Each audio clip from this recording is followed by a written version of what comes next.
मेरा हो मन स्वदेशी, मेरा हो तन स्वदेशी। चैनल की सभी अपडेट पाने के लिए सब्सक्राइब करें और प्रेस करें बेल आइकन। मेरा होवे कफन स्वदेशी।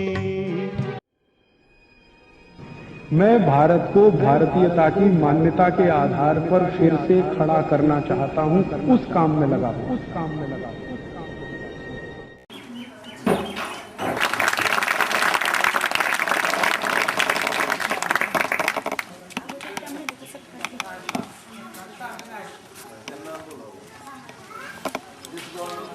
तालुकाध्यक्ष आहेत, त्यांनी गावातील दारूचे धंदे कायमचेच बंद केलेले आहेत आणि शिवाय त्यांच्या प्रयत्नातून आणि प्रेमाने आणि दक्षतेने 6 मुलांना व्यसनमुक्त करून त्यांनी एक आदर्श आपल्या पुढे दाखवला आहे.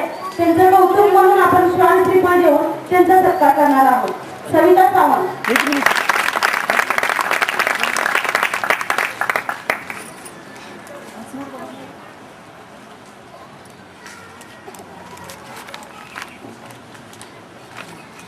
निर्माण करून आपल्या या भारताचा विकास करण्यासाठी आधार स्तंभ हे भक्कम होण्यासाठी एक आदर्श पिढी निर्माण करणं गरजेचं आहे.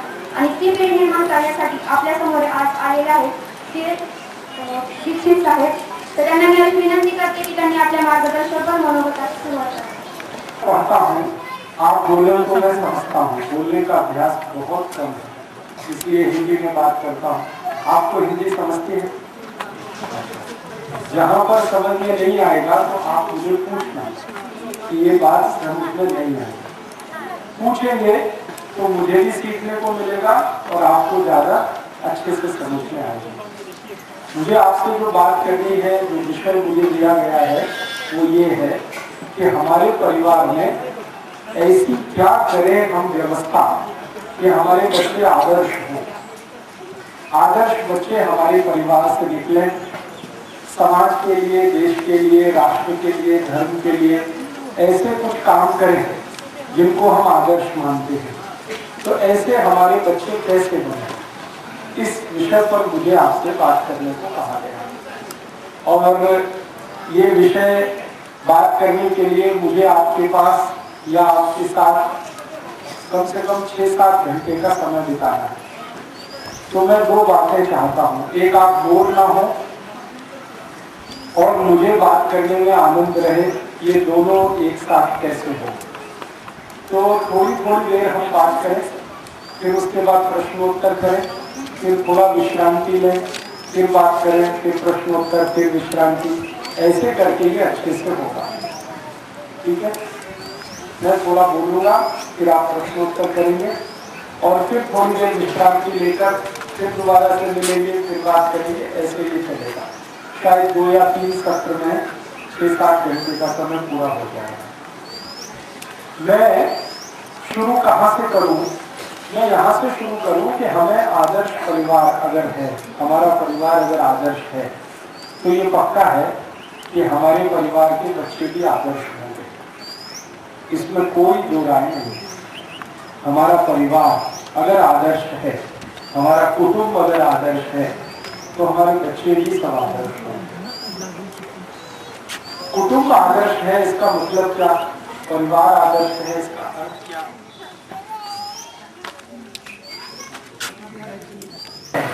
इसका अर्थ क्या?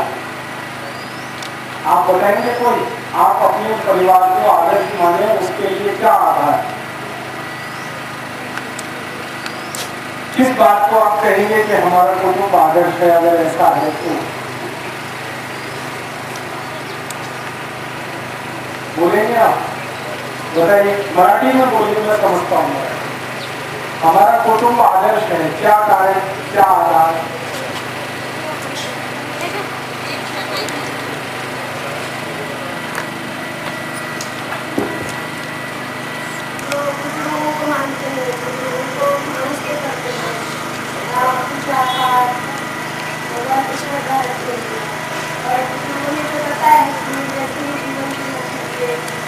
और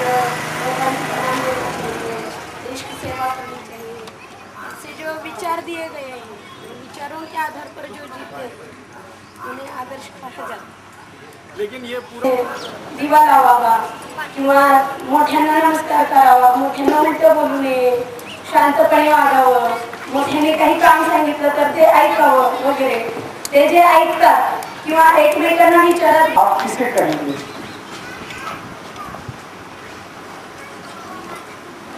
आप बोलिए कोई मराठी बोल.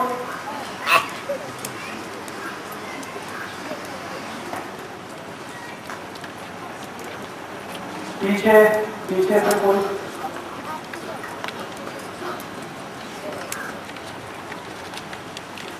जो मन में आता है वो बोलिए. जरूरी नहीं है कि वो बोलना आदर्श हो. आप जो सोचते हैं आपके मन में ऐसा बोल दीजिए कि ऐसा परिवार आदर्श है. जी रामकृष्ण हरी. जी मुलं दारू पितात त्यांना व्यसनमुक्त करतात, आदर्श पिढी निर्माण करण्यासाठी काम करतात. मग त्यांच्याकडून आपण काय आदर्श घेतला? व्यसनमुक्त युवक संघाच्या कार्यकर्त्यांनी तोच आदर्श घेतला की आपण आयुष्यभर व्यसनमुक्त राहायचं, आदर्श पिढी घडवायची, सुसंस्कारित पिढी घडवायची, जेणेकरून वाईट मार्गाला न जाता चांगलं काम करता येईल, त्याला आदर्श पिढी म्हणायचे. आपण जे आदर्श करू तेच आपली मुलं आदर्श घडतील. आमच्यासाठी आपण हा प्रयत्न करत आहोत. आणि मला वाटतं की व्यसनमुक्त युवक संघातली जे कार्यकर्ते आहेत भरपूर मुलं आदर्श आहेत. आपण देवाला मानतो, देवाची पूजा करतो, आई वडिलांना नमस्कार करतो, समाजासाठी काहीतरी दुःख दूर करण्याचं आपण काम करतो. आज समजा आपण व्यसनमुक्तीचा महिला मेळावा घेतला, म्हणजे आज आम्ही व्यसनमुक्त झालो. आम्ही कुणामुळे झालो? बंडा तात्यांच्यामुळे आम्ही व्यसनमुक्त झालो. नाहीतर माझे पती सुद्धा कुठेतरी दारू पिऊन पडले असते किंवा गुटखा खाऊन कुठेतरी बसले असते. परंतु तात्यांनी सांगितलं की व्यसनाचे दुष्परिणाम ते आम्ही त्यांचा आदर्श मनात घेतला आणि आम्ही आदर्श जीवन जगलो. आता माझ्याही मुलीला मी तेच शिकवते की आपण समाजासाठी काहीतरी करायचं, खूप नेमकं काय करायचं. आज आम्ही व्यसनमुक्त झालो आणि गावामध्ये व्यसन लोक आहेत, त्यांना व्यसनमुक्त करायचं, त्यांचं दुःख दूर करायचं, त्यांना व्यसनमुक्त करायचं आणि त्यांच्या पिढीला ते संस्कार द्यायचे.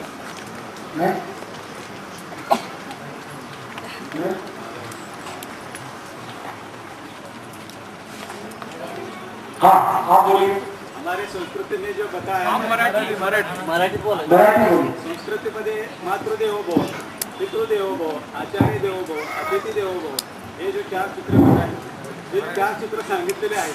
त्याप्रमाणे जे कुटुंब चालतं, एखादा घरातला कोणताही निर्णय घ्यायचा असेल त्यावेळेला सगळे एकत्र येऊन एखाद्या बराबर सुना ना. और कोई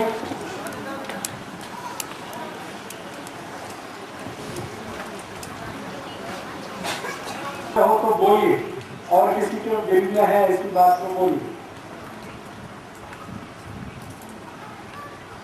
बोलिए. आप नहीं बस चलिए अब शुरू करते हैं. मैंने ये जानबूझ के आपसे बात कहा कि आप कुछ बोले, मुझे भी अंदाजा लगे कि आप क्या मानते हैं, सोचते हैं, कैसा आपके मन में विचार आता है. बहुत अच्छा विचार है, सभी के विचार अच्छे हैं. भारत देश में आदर्श कुटुंब या परिवार की जो परिभाषा है वो ये भाई है थोड़ी सी कही. हमारे भारत में शास्त्रों के आधार पर जो परिभाषा है, शास्त्र समझते हमारे देश में जैसे वेद हैं, ऋग्वेद है, अथर्ववेद है, सामवेद है, यजुर्वेद है, फिर भगवत गीता है, भगवान कृष्ण का ज्ञानेश्वरी है, फिर हमारे पास दासबोध है. तो ये जो तमाम शास्त्र अपने देश में लिखे गए हजारों वर्ष पहले, और जिन्होंने लिखे हैं कोई साधारण लोग नहीं हैं, वो महान लोग हैं जिन्होंने ये लिखे हैं. दासबोध जिन्होंने लिखा आप जानते हैं, समर्थ रामदास, समर्थ स्वामी रामदास. ज्ञानेश्वरी जिन्होंने लिखा, संत ज्ञानेश्वर. भगवत गीता भगवान कृष्ण ने बोला अर्जुन को और व्यास जी ने लिखा उसको. तो ये सब शास्त्रों को लिखने वाले जो महान लोग हैं वो क्या कहते हैं आदर्श परिवार के बारे में, वो मैं आपको कह के शुरू करता हूँ. हमारे सभी शास्त्रों में, चारों वेदों में और उपनिषद हमारे हैं. आप जानते हैं 18 उपनिषद हैं, 4 वेद हैं. फिर उसके बाद बहुत सारे सैकड़ों की संख्या में पुराण लिखे गए हैं. फिर सैकड़ों की संख्या में ब्राह्मण ग्रंथ हैं. इन सभी में परिभाषा एक ही है. आदर्श परिवार माने जो परिवार दैहिक, दैविक और भौतिक दुखों से दूर है। फिर से कहता हूं, जो परिवार दैहिक और भौतिक दुखों से दूर है और दूसरे परिवारों को दैविक और भौतिक दुखों से दूर करने के काम में लगा हुआ है, वो परिवार आदर्श है। ये है परिभाषा। ऋग्वेद में ये परिभाषा सबसे पहले आई, फिर ऋग्वेद के बाद ये उपनिषदों में आई, वेदों के बाद वेदांतों में आई, फिर उसके बाद भगवद गीता में आई। रामचरितमानस का नाम आपने सुना है, बहुत बड़ा शास्त्र है, गोस्वामी तुलसीदास का लिखा हुआ, वहां पर ये परिभाषा आई। वाल्मीकि रामायण है हमारे देश में, फिर वहां ये परिभाषा आई, और ऐसे करते करते दासबोध में आई, ज्ञानेश्वरी में आई, और अंत में यहाँ तक आई जब मैं आपसे बात कर रहा हूँ कि भारत देश में आदर्श परिवार का माने जो परिवार को दैहिक दुख ना हो, दैविक दुख ना हो, भौतिक दुख ना हो, ये एक बात। और वो परिवार दूसरों के दैविक और भौतिक दुखों को दूर करने का काम करे, वो आदर्श परिवार। ठीक है, अब जरा देखें परिभाषा का मतलब क्या है। दैहिक दुख ना हो, इसका मतलब क्या? कोई भी परिवार का व्यक्ति बीमार ना हो, ये है दैहिक दुख। दैहिक दुख माने देह का दुख, हमारे शरीर को कोई दुख ना हो। मान लो परिवार में 5 लोग हैं, कुटुंब में 5 लोग हैं, आई बड़े सब बूढ़ा बूढ़ी इकट्ठा करके 5 हैं, तो कोई भी बीमार नहीं होना चाहिए, एक भी उनमें बीमार ना हो, सभी स्वस्थ हो, सभी निरोगी हो, सभी का आरोग्य अच्छा हो, तो ये बात हुई एक। दूसरा दैविक दुख। दैविक दुख समझते हैं, देव का दिया हुआ दुख, भगवान का दिया हुआ दुख उस परिवार में नहीं होना चाहिए। देव दुख क्या होता है?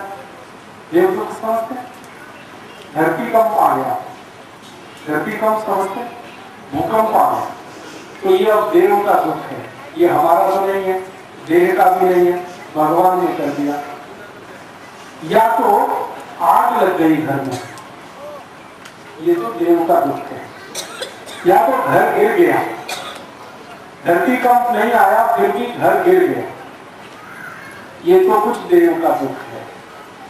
या तो आपके घर में कोई ऐसा हो जाए, कुछ ऐसा हो जाए जहां आपके रहने की परिस्थिति बिगड़ जाए, तो वो देव का दुख है। तो पहली बात हुई देह का दुख, शरीर का दुख, दूसरा देव का दुख, और तीसरा भौतिक दुख। भौतिक दुख समझते, गरीबी, बेरोजगारी। परिवार में गरीबी अगर बहुत है, परिवार में बेरोजगारी बहुत है, पैसे नहीं है खाना खाने के लिए, रोटी इकट्ठा करने के लिए, कुछ काम करने के लिए पैसे लगते हैं, वो नहीं है परिवार, तो वो है भौतिक दुख। कापड़ नहीं है पहनने को, शरीर पर कापड़ नहीं है पहनने को, हमें चाहिए लेकिन नहीं है, तो वो भौतिक दुख है। मान लो हमें करंट की आवश्यकता है, बीज चाहिए लेकिन नहीं है, ये भौतिक दुख है। हमको पंखे की हवा चाहिए लेकिन पंखा नहीं है, तो ये भौतिक दुख है। तो जो शरीर को आवश्यक है सुविधा के रूप में, ऐसी कोई चीज नहीं होने से भौतिक दुख। जो शरीर को आवश्यक है स्वास्थ्य के रूप में, ऐसा नहीं होने से दैहिक दुख। और जो हम सब परिवार को आवश्यक है, ऐसा नहीं होने पर देव का दुख।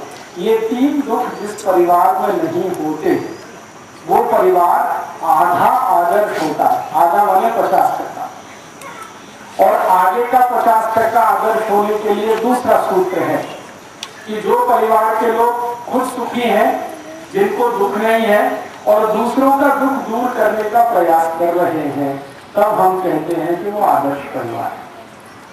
आपको शरीर का दुख नहीं है, माने आप निरोगी हैं, स्वस्थ हैं, अब आप दूसरों को भी स्वस्थ बनाने के लिए काम कर रहे हैं या प्रयास कर रहे हैं, तो आप कहिए कि आप आदर्श हैं।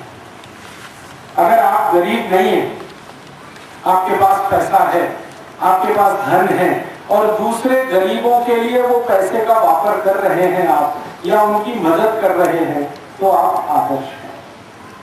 और भगवान ने कोई दुख आपको दिया, उस दुख से आप बाहर निकल गए, जैसे किल्लारी में भूकंप आया, याद है आपको? लातूर में और किल्लारी के लोगों ने अपने घर बांध लिए। ठीक है, थोड़े दिन के बाद उत्तर काशी में भूकंप आया था किल्लारी के बाद, तो किल्लारी के लोग उत्तर काशी गए थे घर बांधने के लिए, मैं भी उनके साथ था। तब मैंने कहा था कि आप आदर्श लोग हैं, अपना देव दुख आपने खत्म किया, अब दूसरों का जो देव दुख है उसको दूर करने के लिए आप लातूर से चलकर उत्तर काशी गए।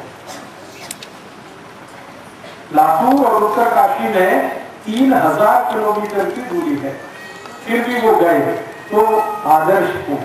तो हम अपने दुख दूर करें सबसे पहले, फिर दूसरों के दुख दूर करने के लिए कोशिश करें, तो हम मानेंगे कि हम आदर्श हैं, परिवार में भी और व्यक्ति के रूप में। दुख 3 तरह के हैं दुनिया में, दैहिक, दैविक और भौतिक। ठीक है, अब मैं आपसे ये पूछना चाहता हूं, आप जितने लोग यहाँ बैठे हैं, आपको भौतिक दुख है? आपको खाने को रोटी मिलती है ना, भात मिलता है ना, गरम मिलता है खाने को, भाजी पाला मिलता है, बीज है घर में, पंखे की हवा है, तो भौतिक दुख तो नहीं है आपको? है नहीं, तो इसका मतलब भौतिक दुख पे बात ही नहीं करेंगे। जब है नहीं तो बात क्यों करें? हम तो 2 दुखों पे बात करेंगे। देव दुख है आपको?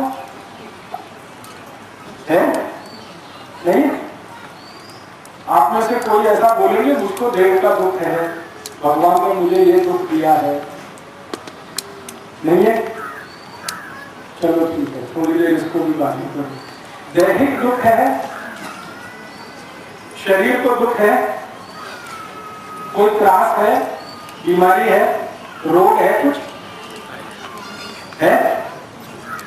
वो तो बोलिए, नहीं है तो फिर बात करने का खतरा है। आई को पूछो क्या दैहिक दुख है?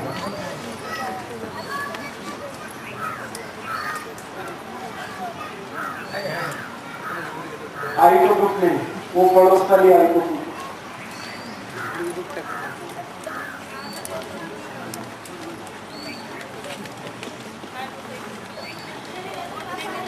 घुटने में दर्द है। अच्छा, किस किस को घुटने में दर्द है? गुर्गे का त्रास। कितनी आई और ताई यहाँ ऐसी है जिनको गुर्गे का त्रास?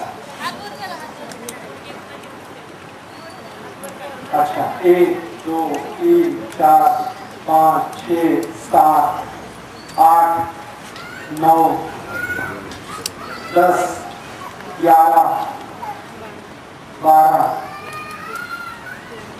चलो ठीक, 12 आई ने हाथ ऊंचा किया, ताई ने किसी ने ऊंचा नहीं किया, इसका मतलब ताई को गुर्गे का त्रास नहीं है। ठीक है, अभी दूसरी बात करते हैं, ताई को किसका त्रास है वो बताएं। मासिक पाली का त्रास किस किस ताई को है? इसमें शर्म नहीं करने का। मासिक पाली का त्रास किस किस ताई को है? 1 2 3 4 5 6 7 8 9 10 11 12 13 14 15 16 17 18 19 20 20 तारीख 21 तारीख का हाथ ऊंचा था। मासिक पाली का त्रास। दो का दुखना, दो के दुखने का त्रास किस किस को है? दो के दुखना 1 2 3 6 9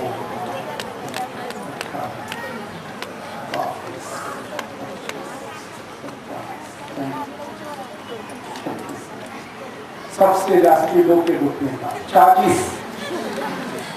चलिए ठीक है, पोट का दुखावा, पोट का दुखावा, पोट का दुखावा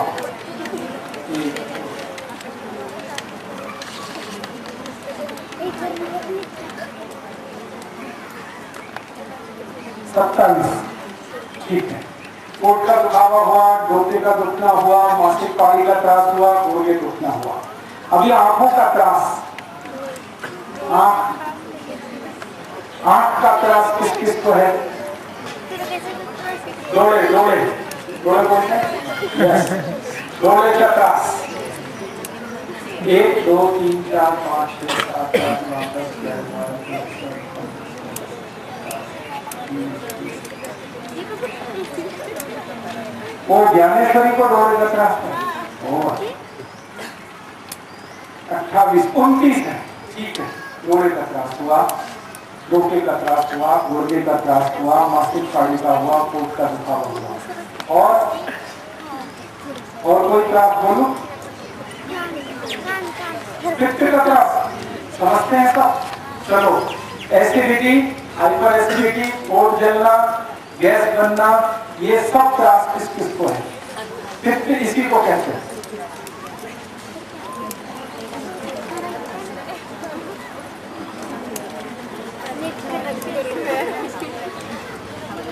चौबीस और 25।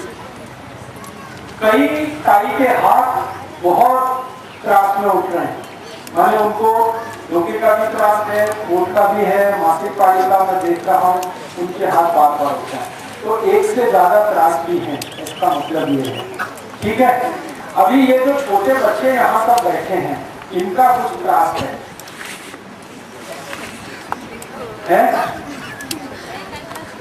छोटे छोटे बच्चे जो हैं, कम उम्र के बच्चे, एक त्रास हो सकता है भूख नहीं लगती, खाना नहीं खाते, सेवन नहीं करते ठीक से। ऐसे कौन कौन है जिनको भूख नहीं लगती, खाना नहीं खाते, सेवन नहीं करते, बार बार उनको मार मार के सेवन कराना पड़ता है, ऐसे कौन कौन है? दो पीछे हैं, 1 3 1 4 5 6 7 8 9 10 12 14 16 आपके हैं वो इधर 17 ऐसे विद्यार्थी हैं जिनको बिल्कुल भूख नहीं है, या तो जबरदस्ती उनको खिलाना पड़ता है। ठीक है, अभी थोड़ा आगे चलें। संडास में त्रास किस पेट साफ नहीं होता, बहुत तकलीफ होती है, 1 दिवस नहीं होता, 2 दिवस नहीं होता, ऐसे कुछ है? नहीं है, चलो बहुत अच्छा। लघवी का त्रास, लघवी कोई है? 1 और कोई 2 3 लघवी के त्रास में 3 हाथ। अच्छा, और मैं पूछ रहा हूं, सर्दी जुकाम, सतत नाक बहना, सर्दी होना, बार बार सर्दी होना, उठाइए जरा हाथ। सर्दी जुकाम,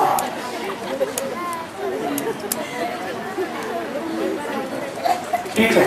11 सर्दी जुकाम हुआ, आंखों का हुआ, जोड़े का हुआ, अच्छा चलो ठीक है। गले, घसा, खोखला, सतत खोखले का त्रास,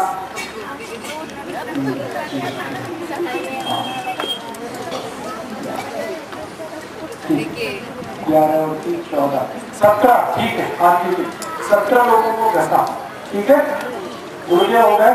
अच्छा, ये पाँव का त्रास है, इसको क्या बोलते हैं मराठी?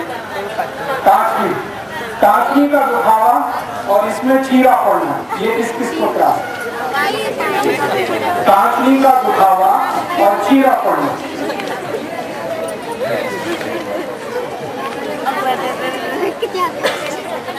पैंतालीस सबसे ज्यादा, अभी तक सबसे ज्यादा टाँचनी का दुखावा। और एक आखिरी माहिती, आखिरी मैं कह रहा हूँ, आपको याद आए तो बोलना, केश जलना,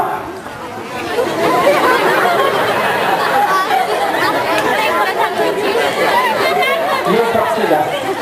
चलिए, बात खत्म हुई। अभी मैंने जी सांस, अच्छा चलिए, दमा, अस्थमा, सांस भरना, ऐसा त्रास कोई आई को है? पीठ का त्रास, कमर दुखना, कमर दुखना, हाँ कमर दुखना है। 4 4 8 12 14 18 20 22 24 26 30 32 35, ठीक है। कमर दुखना 35। और एक दो मैं छोड़ गया, तो याद करके आप, मैं भूल गया तो आप मुझे बता देना। हम बात करते हैं, मैंने सबसे ज्यादा जो त्रास पाया हम सबको वो केश गलने का सबसे ज्यादा, दूसरे नंबर पे कमर दुखने का, तीसरे नंबर पे मैंने देखा कोट दुखने का, फिर डोके दुखने का। ऐसे करते करते 12-15 हमको रोग हैं, और भी हो सकते हैं। तो बात अब यहीं से शुरू करते हैं। परिभाषा हमारी आदर्श परिवार की है, सब लोग निरोगी हों, सब परिवार आदर्श है। तो सबसे पहले यहीं से बात शुरू करते हैं कि हमारे रोग कैसे ठीक हों। ये सब रोग अगर आपको हैं तो आप कुछ नहीं कर सकते। व्यसन मुक्ति का काम तो कर ही नहीं सकते, अपना भी नहीं कर सकते। अगर मान लो कमर का बहुत दुखावा है तो अपने काम नहीं कर पाएंगे हम, बार बार झुकना उठना बैठना नहीं होगा।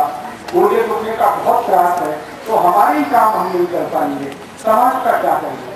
तो पहला काम आज हम ये करेंगे कि ये जितने भी रोग हैं इसकी चिकित्सा हम कर लें, इस रोग से मुक्त हो जाएं। उसके बाद हम दूसरों को इसी रोग से मुक्त करने का प्रयास करेंगे, तो हम आदर्श परिवार की तरफ बढ़ेंगे।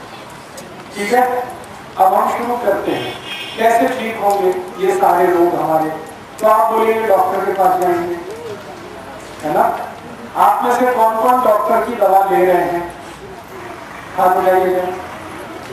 डॉक्टर की औषध कौन कौन खा रहा है? एलोपैथी की डॉक्टर की औषध कौन कौन खा रहा है? चलो ठीक है, 22-23 हाथ उठे हैं, और भी नहीं? चलो ठीक, हाथ ही से करें। आप अगर डॉक्टर के पास जाएंगे इलाज करेंगे तो दो बातें आप याद रखिए। पहली बात ये कि डॉक्टर के पास जाके इलाज करने के लिए पैसे लगते हैं, और पैसे आजकल बहुत लगते हैं, थोड़े नहीं लगते। छोटा सा कुछ माने बीमारी आ जाए तो हजारों रुपए लगते हैं, थोड़ा बुखार आ जाए 8-10 हजार का खर्चा हो जाता है। गरीब आदमी नहीं कर सकता, जिसके पास पैसा है, श्रीमंत है, वो तो कर सकता है। मैं आपको कुछ ऐसे इलाज बताता हूँ जो बिना पैसे के आप कर सकते हैं। डॉक्टर के पास ना जाएं, पैसे आपके पास खर्च करने को ना हो तो भी आप वो इलाज कर सकते हैं। आप वो लिखना, आपके पास कागज पेन है? चलो, एक एक आजार की बात करूंगा, एक एक रोग की बात करूंगा, और उसका इलाज आप अपने घर में खुद करना, बिना डॉक्टर की मदद के, बिना पैसा खर्च किए। सबसे पहला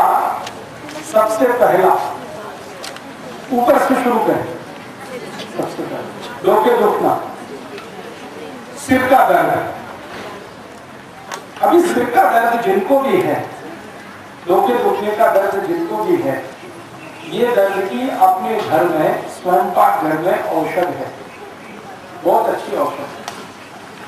और स्वयं पाक घर में जो औषध है वो बिना खर्चे की है, ज्यादा पैसा खर्च नहीं होगा आपका, आराम से आप उसको इलाज के रूप में उपयोग कर सकते हैं। अपने स्वयं पाक घर में नमक है, मीट, कौन सा वाला? खड़े मीट। अच्छा, आजकल एक मीट आता है बाजार में, आयोडीन युक्त मीट, ये है नहीं है तो बहुत अच्छा। जिनके घर में है वो तुरंत निकाल दे, क्योंकि ये जो आयोडीन युक्त मीट है ना, ये डोके दुखने के लिए सबसे खतरनाक है। जो भी आयोडीन युक्त मीट खाएंगे सबको डोके दुखने का त्रास आज नहीं तो कल होने वाला है। कारण क्या है? ये आयोडीन युक्त मीट है ना, शरीर के ब्लड प्रेशर को बढ़ाता है। आपने सुना है एक शब्द ब्लड प्रेशर, बीपी, रक्त का दबाव। तो आयोडीन युक्त मीट जास्ती खाओ तो रक्त का दबाव बढ़ेगा, रक्त का दबाव बढ़ेगा तो डोके दुखने का काम होगा ही। इसलिए सबसे पहला काम ये करो आप कि जिनको डोके दुखने का त्रास है वो अपने घर से आयोडीन युक्त मीट हटा दो। ये मीट लाना बंद कर दो, वो टाटा का हो या बाटा का हो, निर्मा का हो या किसी का, अलग अलग नाम से आता है ना, टाटा का नमक, निर्मा का नमक या कैप्टन कुक का नमक, सब आयोडीन युक्त है। जो मीट पर लिखा है आयोडीन युक्त वो घर में मत लाओ, क्योंकि ये मीट से ब्लड प्रेशर बहुत बढ़ता है, और ब्लड प्रेशर बढ़ेगा तो डोके दुखने का त्रास जीवन भर रहेगा। तो आपको ये मीट को हटाना है, ठीक है।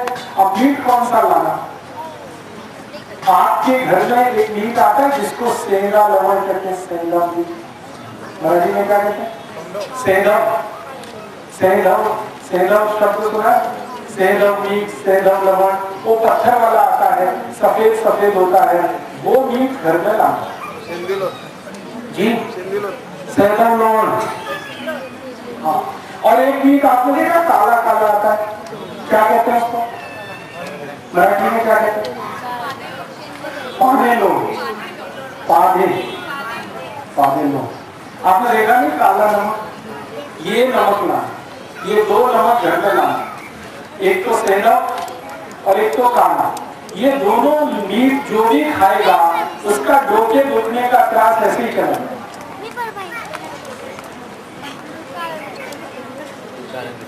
समझ में आया? सेंधव मीट बाजार में मिलता है, थोड़ा महंगा है। क्या भाव? 10 रुपए किलो, 20 रुपए, 20 रुपए किलो है, लेकिन चलेगा। अपने स्वास्थ्य के लिए तो 20 रुपए किलो कोई ज्यादा बड़ी रकम नहीं है। तो आज के बाद आप जब अपने घर जाना तो घर का मीट बदलना पड़ेगा। डोके का त्रास दूर जिसको करना है वो मीट बदले पड़े। आप सेंधव लवण खाना शुरू करो। कैसे खाएंगे? दाल में, सब्जी में, भाजी पाला में, सब जगह खाइए, ठीक है। और जिनको बहुत ज्यादा डोके का दर्द है, बहुत ज्यादा, उनको पानी में मिला के पीना है, पानी में मिला। सेंधव मीट थोड़ा पानी में डालना, ठीक है। फिर इस पानी में थोड़ा गुड़ मिलाना, गुड़, गुड़, गुड़ समझते हैं? गुड़ बाजार में दो तरह का गुड़ मिलता है, एक तो है बहुत सफेद और एक है थोड़ा काला काला। जो काला वाला है वो अच्छा, सफेद वाला अच्छा नहीं, क्योंकि सफेद गुड़ में निर्मा वॉशिंग पाउडर मिला। हाँ, तो जास्ती सफेद गुड़ नहीं खाना। तो जो थोड़ा काला है, चॉकलेटी कलर का है, चॉकलेट के रंग जैसा गुड़ आता है, वो तो अच्छा। तो सेंधव मीट ले लिया, सेंधव लवण, थोड़ा सा गुड़, 1 गिलास पानी, थोड़ा सा सेंधव मीट, थोड़ा सा गुड़ मिला लिया। अब इसमें और एक चीज मिला, अपने घर में एक सोडा होता है, सोडा जानते हैं? खाने वाला सोडा। बस ये 3 चीजें हैं, सोडा, खाने वाला, नमक, सेंधव और थोड़ा सा गुड़। ये तीनों मिलाकर 1 गिलास पानी में रोज सकाली कोई भी पी ले अनुषा पोटी, तो डोके दुखने का सब त्रास खत्म हो जाए। और जीवन पर्यंत डोके दुखने का त्रास आपको ना हो, इसके लिए ध्यान ये रखना है कि हमेशा दैनिक जीवन में सेंधव मीट ही खाना। खड़ा मीट, सेंधव मीट खड़ा मीट है। अब एक खड़ा मीट आता है बाजार में, जिसको आयोडीन युक्त नहीं किया गया, वो चलेगा, लेकिन समुद्र के पानी का बना हुआ है तो तकलीफ है। अगर वो पत्थर वाला है तो अच्छा है। आप दुकान वाले से पूछना कि ये समुद्र के पानी का है, दरिया के पानी का है, तो नहीं लेना, क्योंकि दरिया के पानी के मीट में ही तकलीफ। भारत के बारे में एक रिसर्च हुआ, शोध हुआ, 1930 के साल तक भारत के लोग सेंधव मीट ही खाते थे, संपूर्ण भारतवर्ष। महात्मा गांधी के आने के बाद वो मीट सत्याग्रह हुआ, तो समुद्र के पानी का मीट खाना लोगों ने शुरू किया, और उसके बाद बीमारियां शुरू हो गई, बहुत बीमारियां। उसके पहले बीमारियां बहुत कम थी।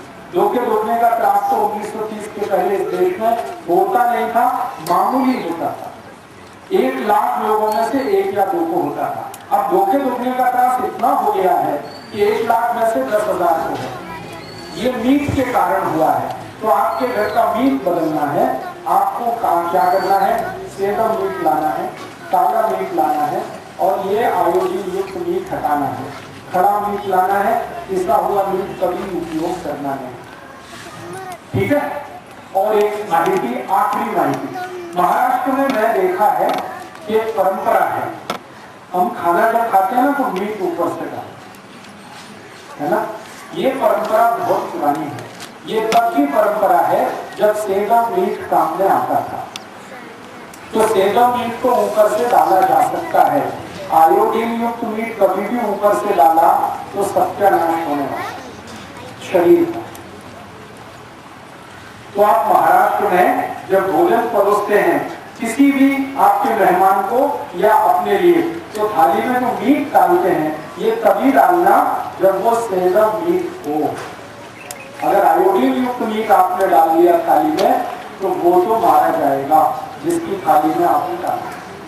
अगर उसने उठा के दाल में डाल दिया तो और तकलीफ, क्योंकि मीट को बिना पकाए हुए भोजन में अगर डालें तो वो जहर होता है, विष होता है। मीट को बिना पकाए अगर भोजन में डालें तो वो विष है, जहर है। उसको पकना चाहिए। कैसे पकना चाहिए? आप वरण बना रहे दाल, उस समय आपने डाल दिया, फिर उबल गया, वो मीट तो ठीक है, लेकिन वरण बनने के बाद आपने मीट डाला, उसको गर्म नहीं हुआ, समझ में आया? और ब्लड प्रेशर बढ़ेगा तो डोके का दुखावा होगा। इसलिए ब्लड प्रेशर आपका ना बढ़े, इसके लिए ये उपाय आपको करना है कि थाली में मीट अगर डालें तो सेंधव मीट हो, नहीं तो ये आयोडीन युक्त मीट कभी डालना नहीं थाली। आप समझ में आई? क्लियर? रोगे का त्रास अब दूर हो जाएगा। जिनको ज्यादा त्रास है उनको औषधि लेनी है। कैसे लेनी है? 1 गिलास पानी, थोड़ा सा सेंधव मीट, थोड़ा सा गुड़ और क्या मिलाना? सोडा। कौन सा सोडा? खाने वाला। 2 सोडे आते हैं, एक कापड़ धोने का भी आता है, वो मत डालना, खाने वाला सोडा। तो जिनको जास्ती रोके का त्रास है वो सकाली 1 गिलास पानी, थोड़ा सा सेंधव मीट, थोड़ा सा उसमें गुड़ और थोड़ा सा खाना सोडा मिला के सुबह सुबह पी लेना। 1 ही मिनट में, जास्ती से जास्ती 2 मिनट लगता है, रोगे का त्रास एकदम गायब हो। ठीक है, आगे बढ़े। ये तो हुआ डोके का त्रास। अभी दूसरा जो बहुत बीमारी है सबको, केश गलना। आपको केश अगर गिर रहे हैं, बाल बहुत टूट रहे हैं, तो आपको क्या उपाय करना है, क्या इलाज करना है? उसका पहले इलाज आपको ये करना है कि सबसे पहले शैम्पू वापरना बंद। शैम्पू कौन सा? जिसका जाहिरात टीवी में आता है। बहुत सारे शैम्पू का जाहिरात टीवी में आता है। क्लिनिक प्लस एक शैम्पू है जिसका रोज जाहिरात आता है। फिर दूसरा नाइल एक शैम्पू है, उसका जाहिरात आता है। फिर उसके बाद गोदरेज के बहुत सारे शैम्पू, हिंदुस्तान लीवर के बहुत सारे शैम्पू, ये सभी शैम्पू जिनका जाहिरात टीवी करता है, ये आप वापरते हैं, केश गलना इसी से जास्ती होता है। आप बोलेंगे क्यों? कारण बताइए। आपने शैम्पू बनते हुए देखा कभी? नहीं, तो आप वापरते क्यों? आपको माहिती है शैम्पू बनाने में कौन सी वस्तु लगती है? कोई भी काई को माहिती है? नहीं, तो मैं बताता हूँ, लिख लो आप। शैम्पू बनता है जिस केमिकल से, उसका नाम लिखो।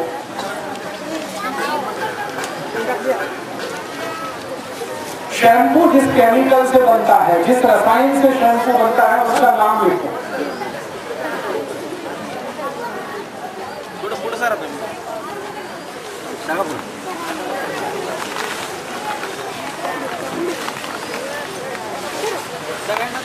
लिखेंगे? बोलो।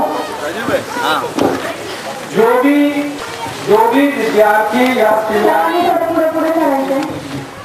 सगळ्यांनी पुढे जरा, थोड़ा आ गया सगळ्यांनी पुढे जरा।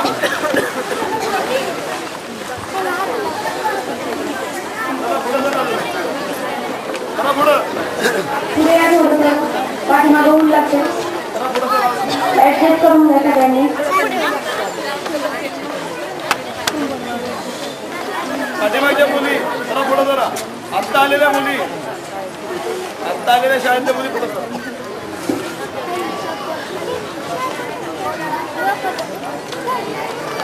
बोलो अभी। लॉरेल सन, ये केमिकल जो है ना बहुत खतरनाक है, जहर है। विष। मैं विज्ञान का विद्यार्थी हूँ। एक बार मैंने परीक्षण करने के लिए प्रयोगशाला में, मैं पहले वैज्ञानिक था, प्रयोगशाला में काम करता था, तो शैम्पू बनाने वाला जो केमिकल है ना, सोडियम लॉरेल सल्फेट, ये मैंने एक इंजेक्शन में ले लिया। इंजेक्शन में ले लिया और चूहा होता है ना, चूहा ऊंदर, उसको वो इंजेक्शन लगा, ये देखने के लिए कि ये जो केमिकल है ये विष है या अमृत है, अच्छा है या खराब।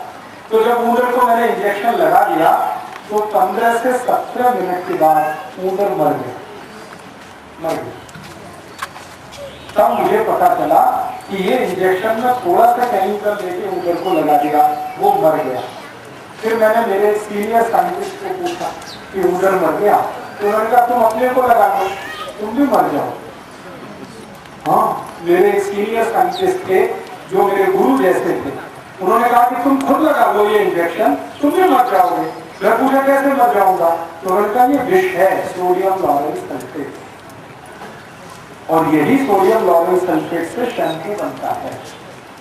अब वो शैम्पू आप बाल में लगाते हैं तो बाल आपके गुच्छे के गुच्छे टूट के नीचे आते। कोई भी शैम्पू से बाल धोएंगे ना, खूब बाल टूटेंगे, क्योंकि ये सोडियम लॉरेल सल्फेट क्या करता है, जब आप घिसते हैं ना तो बालों की जड़ को एकदम कमजोर कर देता है, तो बाल टूट के सब नीचे आते। ये केमिकल का अगर तुलना करना हो तो इसके बराबर एक दूसरा केमिकल है जिसका नाम है यूरिया। यूरिया माने रासायनिक खत। यूरिया है ना, यूरिया को पानी में डाल दो, फिर वो गल जाएगा, फिर उस पानी से बाल धो दो, सब बाल एक साथ टूट के आ जाएंगे। एक ही बार में सिर्फ टकला, एक ही बार। यूरिया में इतना ही विष है जितना सोडियम लॉरेल सल्फेट में है, बस थोड़ा अंतर है। यूरिया एक बार में टकला करेगा और ये सोडियम लॉरेल सल्फेट थोड़े दिन बाद करेगा। आपको माहिती है आपके जो बाल हैं ये हर दिवस 1000 से जास्ती निकलते हैं। माहिती है, भगवान ने ये व्यवस्था बनाई। आपका जो सिर है ना, इस पर रोज 1000 नए बाल आते हैं, रोज। 24 तास में जब आप सोकर दूसरे दिन उठते हैं, एक तास शुरू करके अगले एक तास, माने एक दिवस पूरा हो जाए, 1000 नए बाल आते हैं।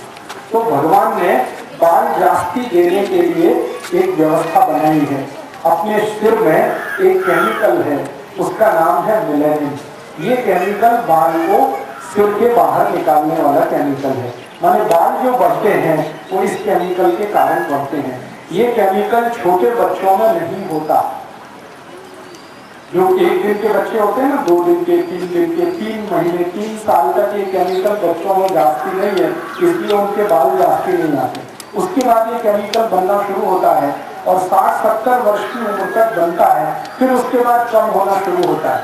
तो 60-70 वर्ष तक बाल बढ़ते हैं, उसके बाद घटना शुरू हो जाते हैं। ये सब काम मेलानिन नाम के केमिकल के कारण होता है। अब ये जो शैम्पू है वो क्या करता है, ये मेलानिन का ही नुकसान करता है। तो जितना जास्ती आप शैम्पू वापर करेंगे मेलानिन उतना कम हो जाएगा। मेलानिन जितना कम होगा बाल उतने कम हो जाएंगे। तो क्या करना, शैम्पू वापरना नहीं, तो शैम्पू वापरना बंद। केश गलने की समस्या जो कि ताई और आई को है, उनको शैम्पू वापरना नहीं। अब क्या वापरना, शिकाकाई। शिकाकाई अपने घर में है। रीठा, रीठा जानते, रीठा को क्या कहते हैं, रीठा। तो एक तो शिकाकाई है, दूसरा रीठा है, और एक है आंवला। सुना है, ये तीनों खरीदना, रीठा, शिकाकाई, आंवला, तीनों खरीदना है। और इसका अनुपात बनाना। कैसा अनुपात बनाना, 1 भाग आंवला, 2 भाग रीठा, 3 भाग शिकाकाई, ऐसे खरीदना। 1 भाग का माने 100 ग्राम आंवला, 200 ग्राम रीठा, 300 ग्राम शिकाकाई, ये तीनों खरीदना है। धूप में सुखाना और 8-10 दिन सुखाना, खूब अच्छे से सुखाना। फिर उसको कूटना, पाउडर बनाना, पीसना। पीसने के बाद वो पाउडर को बाटली में भर के रखना। फिर आपको जब बाल धोने का है तो ये इसमें से 1 चम्मच पाउडर लेना, 1 गिलास गर्म पानी में रात्रि को डालना, सकाली वो पानी से बाल धोना। ये तरीके से आपको बाल धोना। जीवन पर्यंत आपको कभी भी केश गलने का समस्या नहीं आएगी। क्या करना? आंवला, दूसरा नहीं रीठा, फिर तीसरा शीतल। आंवला कितना? 1 भाग माने 100 ग्राम। रीठा कितना? 2 ग्राम। रीठा और शीकाकाई कितना? 300।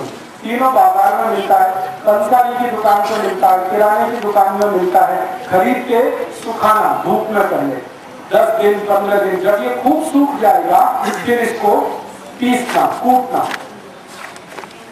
और पीस लेंगे, फिर बाटली में भर के रखना। ठीक है। अब यही आपका शैम्पू है।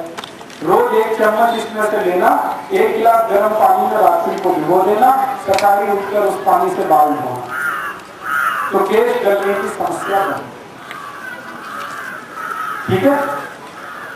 और एक छोटी सी माहिती, केश गलने का सबसे बड़ा कारण है शैम्पू, उसका तो समाधान हो गया, शैम्पू वापरना बंद, रीठा, आंवला, शीकाकाई से बाल धोना शुरू।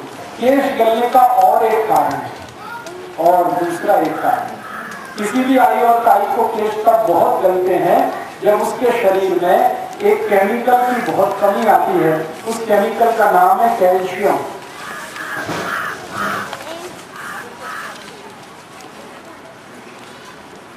जो भी आई और ताई को शरीर में कैल्शियम की कमी आएगी तो केश बहुत गलेंगे।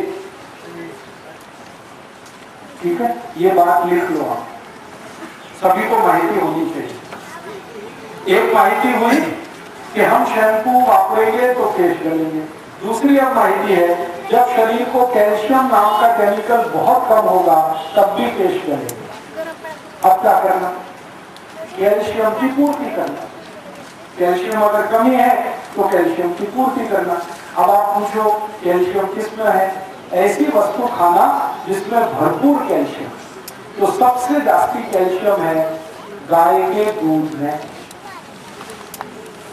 गाय का दूध, मछली में नहीं, गाय के दूध। मछली का भी दूध है ना, उसमें कैल्शियम जास्ती नहीं है, जास्ती नहीं।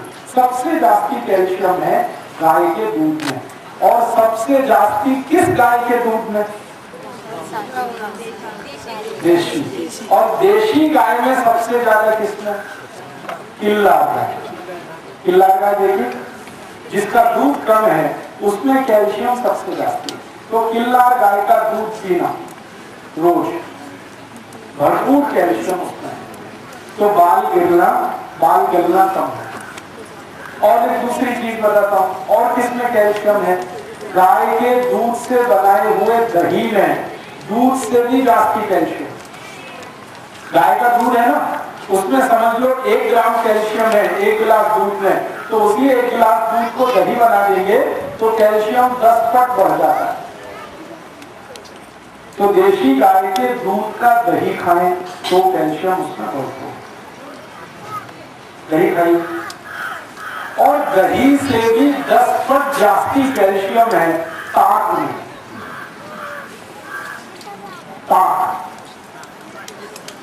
ताक है ना, तो ताक कीजिए।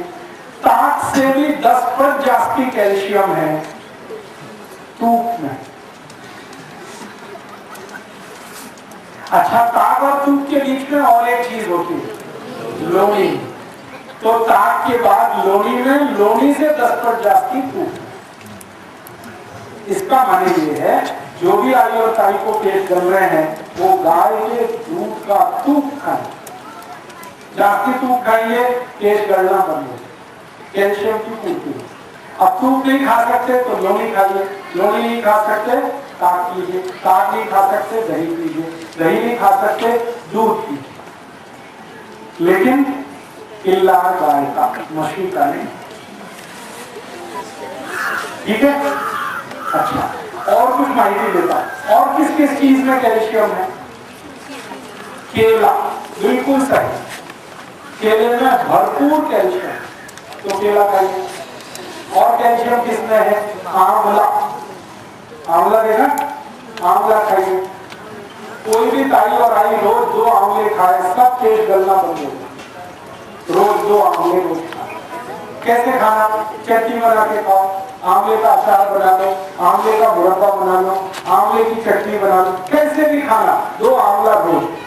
जो ताई को पेट बहुत गलते हैं, बिल्कुल बंद हो जाए आंवला खाना। आंवले में बहुत कैल्शियम। और कैल्शियम किसमें है? दालिम, दालिम का रस पीना, बहुत कैल्शियम है। और कैल्शियम किसमें है? पपैया, पपैया को क्या कहते हैं? पपैया, उसमें बहुत कैल्शियम। और कैल्शियम किसमें है? द्राक्षी, बहुत कैल्शियम है द्राक्षी। मनुक्का, भरपूर कैल्शियम है उसमें। बादाम, बहुत कैल्शियम है उसमें। मूंग की दाल, बहुत कैल्शियम है। मूंग की दाल, मूंग की दाल है, बहुत कैल्शियम। मसूर की दाल में बहुत कैल्शियम है। हरे हरे पत्ते की भाजी, पालक, मेथी, चवली, भरपूर कैल्शियम है। और गाजर है ना, गाजर गली, उसमें बहुत कैल्शियम है। मूली में बहुत कैल्शियम है, मूला में बहुत कैल्शियम। ये सब कैल्शियम की चीजें हैं, इनको आप भरपूर करें। और एक आखिरी माहिती, सबसे सस्ती और सबसे जास्ती कैल्शियम जिस चीज में है वो है चूना। चूना, पान में चूना खाते हैं, बस वो ही आप खाइए। जो भी आई और ताई को दूध नहीं है, दही नहीं है, ताक नहीं है, लोही नहीं है, कुछ नहीं है, गरीबी है, फिर भी कैल्शियम तो चाहिए, तो सबसे सस्ता है चूना। पान में खाते हैं, वही चूना खाना। कैसे खाना? पान में खाना, नहीं तो दाल में डाल के खाना, गरम में बनाते समय थोड़ा चूना डालना, नहीं तो ताक में मिला के, नहीं तो दही में मिला के, नहीं तो जूस में मिला के चूना। तो चूना माने कैल्शियम। कैल्शियम की पूर्ति जैसे होगी, बाल बहुत मजबूत होगा, बाल गलना बिल्कुल बंद होगा। ठीक है, अब 2 माहिती हो गई। पहली माहिती हुई शैम्पू वापरना नहीं, तो बाल गलना कम। रीठा शीका का ये आंवला, अगर बाल गल रहे हैं, गिर रहे हैं, टूट रहे हैं, तो उसके 3 कारण हैं। पहला मैंने बताया, शैम्पू वापर, ये बंद कर देंगे, बाल गिरना कम हो जाएंगे। रीठा शीका का ये आंवले से बाल धोना। दूसरा, कैल्शियम की पूर्ति करना, ताकि शरीर कैल्शियम की पूर्ति वाला हो जाए, तो बाल गिरना कम हो जाएंगे, गिरना बंद हो जाए। तीसरी और आखिरी माहिती, किसी भी ताई और आई को अगर शरीर में रक्त की कमी होगी तो भी बाल गिरेंगे। रक्त की कमी,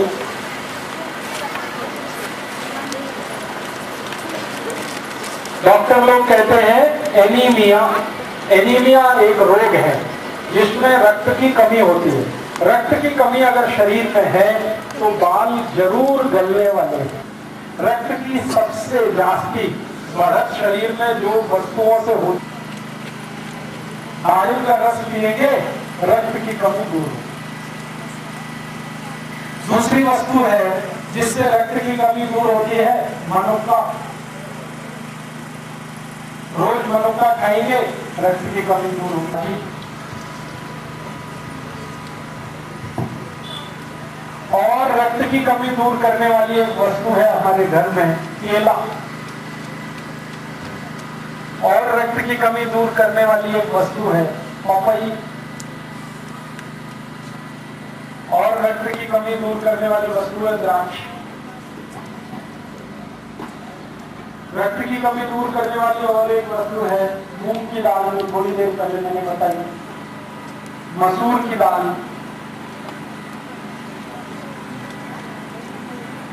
और रक्त की कमी दूर करने वाली एक बहुत अच्छी वस्तु है शेंगदाना। शेंगदाना। और रक्त की कमी दूर करने वाली एक वस्तु है फुटाने। और रक्त की कमी दूर करने वाली सबसे अच्छी और सबसे सस्ती वस्तु है गुड़। गाजर चबा के खाना, रक्त की कमी तुरंत दूर होती है। तो रक्त की कमी दूर कर लो, केश गलना बंद हो जाएंगे। कैल्शियम की पूर्ति शरीर में हो जाए तो केश गलना बंद हो जाएंगे। और आखिरी माहिती, शैम्पू वापरना बंद हो जाए तो केश गलना बंद हो। तो केश गलने की समस्या का समाधान ये हो गया। समझ में आया? आया? नहीं आया तो पूछो। अभी 2 समस्याओं का समाधान हुआ, एक तो डोके दुखना और एक केश गलना। दोनों के बारे में अगर कुछ पूछना है तो पूछो। मराठी में पूछो। हाँ, भाजी पाला जिसको आप कहते हैं, हरे पत्ते वाला, सब में फॉलिक एसिड, सब में विटामिन डी। हाँ, अभी थोड़ी देर में बात करेंगे। पहले 2 बात हो गई, इस पे प्रश्न करोगे। प्रश्न करेंगे तो मुझे पता चलेगा आपको समझ में आया या नहीं आया। शरीर में कैल्शियम पकड़ के रखता है। हाँ, बहुत अच्छा सवाल है। इनका सवाल एक तरह से माहिती है। इनकी ये माहिती है कि हम कैल्शियम को शरीर में धारण कर सकें, इसके लिए और एक केमिकल की जरूरत है जिसको विटामिन B12 के रूप में जानते हैं। वो बिल्कुल सही। अब ये विटामिन B12 कहाँ से आता है? ये भी फॉलिक एसिड का बाई प्रोडक्ट है। फॉलिक एसिड कहाँ? टैबलेट्स। इनका ये प्रश्न है कि डॉक्टर कहते हैं कैल्शियम बढ़ाना, फॉलिक एसिड बढ़ाना, विटामिन शरीर में बढ़ाना, तो गोलियां देते हैं। उन गोलियों को खाइए, ऐसा डॉक्टर कहते हैं। डॉक्टर पता है क्यों कहते हैं? क्योंकि गोले बनाने वाली कंपनी से कमीशन है, उनको कमीशन मिलता है। तो जाती गोली बिकेगी, जाती कमीशन, तो जाती डॉक्टर करोड़पति, ऐसा है। तो इसलिए मैं कभी भी किसी को कहता हूँ कि कैल्शियम बढ़ाने के लिए गोली मत खाना, फॉलिक एसिड बढ़ाने के लिए गोली मत खाना, विटामिन बढ़ाने के लिए गोली मत खाना। भगवान का दिया हुआ जो कैल्शियम विटामिन हमारे पास है वो खाना। भगवान ने किसने दिया है? भाजी पाला सब में कैल्शियम है, सब में फॉलिक एसिड है, सब में विटामिन है, वो ही जास्ती खाना। दूध में सबसे ज्यादा, दही में, ताक में, लोई में, तूप में भरपूर है, तो इसका ही सदुपयोग करना। गोली मत खाना, क्योंकि गोली खाने का कुछ लाभ होता भी नहीं है। पैसे जाते हैं, लाभ उतना होता नहीं। हाँ, अभी एक एक करके आगे बढ़ते हैं। अभी पहला प्रश्न ये लेते हैं, पांड्रे केश। पांड्रे केश क्यों होते हैं? किसी ने पूछा था बच्चों को पांड्रे केश क्यों होते हैं? किसने पूछा? आपने पूछा। पांड्रे केश होने का कारण जान लीजिए। थोड़ी देर पहले मैंने आपको एक नाम बोला था जिसका याद होगा आपको, मेलानिन। ये केमिकल है जो हमारे रक्त में होता है, ठीक है? जब ये रक्त में जास्ती होता है मेलानिन, तो बाल एकदम काले होते हैं, एकदम काले। जब ये रक्त में मेलानिन कमी होता है तो बाल सफेद होना शुरू होते हैं, पांड्रे केश होते हैं। अब ये मेलानिन ज्यादा कमी होता है, कम कमी होता है। कभी कभी ऐसा होता है कि किसी व्यक्ति के परिवार में बहुत लंबे समय तक कुछ बीमारी आ गई, जैसे